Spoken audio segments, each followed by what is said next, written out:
World Food Program says 15 aid trucks filled with critical food supplies were looted late last night in southern Gaza. The humanitarian group is calling on Israeli authorities to get assistance faster and more consistently there.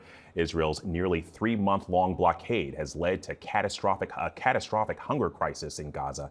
Aid trucks started re-entering Gaza this week, but the UN says it's not nearly enough and help isn't getting to those who need it. It comes as sources tell ABC News humanitarian aid points in Gaza operated by American companies and secured by the IDF are set to begin as early as Monday.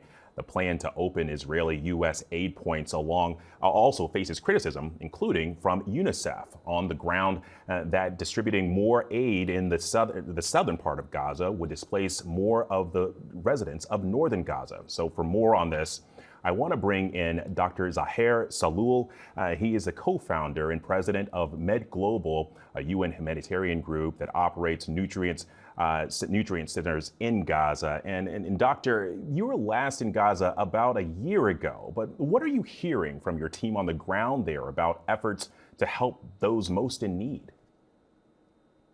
Good morning, and thank you for having me, Alex. And thank you for bringing attention to this catastrophe that is unfolding in front of our eyes in Gaza.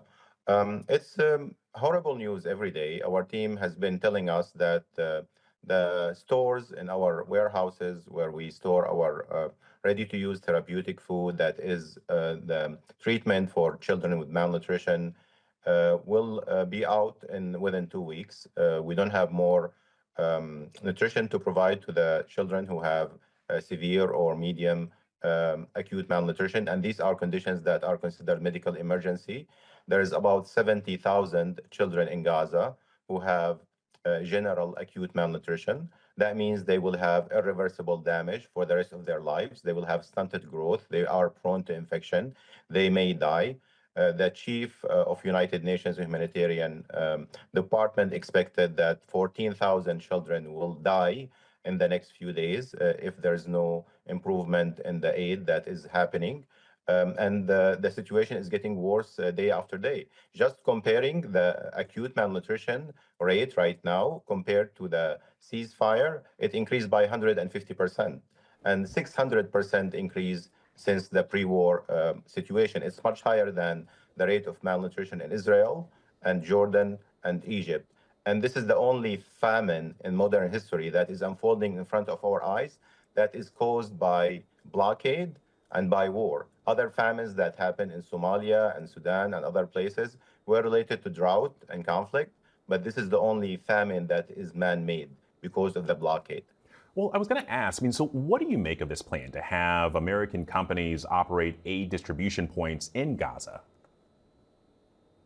It's a terrible example of experimental things that have proved to fail in the past. We remember the Biden administration when they had the militarized hub. They called it temporary pier. It cost about $300 million, and it did not deliver much aid. So this is against humanitarian principles where you have security people who will be providing aid. So it will endanger humanitarians who will be using this distribution. It is also going to create a lot of bottlenecks. There's only 8 hubs for distribution compared to 400 in the past. It will continue to, it is also impossible for a woman who's pregnant or an elderly or a patient who has malnutrition to bring this aid on their shoulders and to carry them. And also it forces population to be displaced from the north to the south. So because all of that, and because it's going to take a lot of time and effort, and it proved that it has failed in the past, that we are against this new idea. Yeah. Dr. Sahloul, I appreciate your time, sir. Thank you.